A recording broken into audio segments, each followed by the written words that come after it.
ഡൽഹിക്ക് ഇപ്പോൾ ശ്വാസം മുട്ടുന്നുണ്ടോ? വായുമലിനീകരണം ഉണ്ടോ? അതിൽ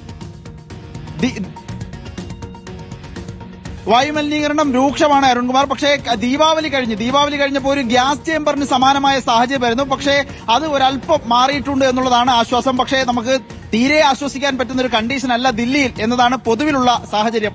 അതിൽ ഇവിടുന്ന് കുറച്ച് മഴ അങ്ങോട്ട് കയറ്റി അയക്കട്ടെ. അവിടെ മഴയില്ലെന്ന് തോന്നുന്നു. കൃത്രിമ മഴയെക്കുറിച്ചൊക്കെ ആലോചിച്ചു തുടങ്ങി.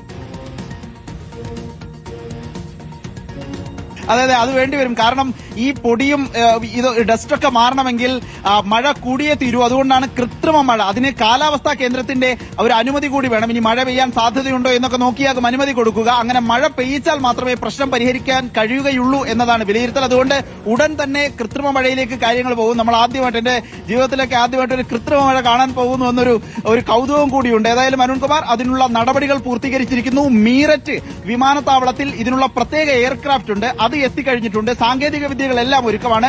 കാലാവസ്ഥാ വകുപ്പിന്റെ ഒരു അനുമതി കിട്ടിയാൽ ഉടൻ തന്നെ ട്രയൽ തുടങ്ങും. പിന്നാലെ കൃത്രിമ മഴ ദില്ലിയിൽ പെയ്യിക്കും എന്നുള്ളതാണ് ദില്ലി സർക്കാരിന്റെ ഉറപ്പ്. അതിന്റെ കുടുംബവും അതിന്റെ മോനും ഒക്കെ തിരുവനന്തപുരത്ത് ഇന്നലെ റെഡ് അലേർട്ട് മഴ ആസ്വദിച്ചു. അതിലവിടെ കൃത്രിമ മഴയ്ക്ക് വേണ്ടി കാത്തിരിക്കുകയാണ്. പാവം അല്ലേ? നമ്മുടെ രാജ്യത്തിന്റെ ഒരു വൈവിധ്യമേ. Thank you.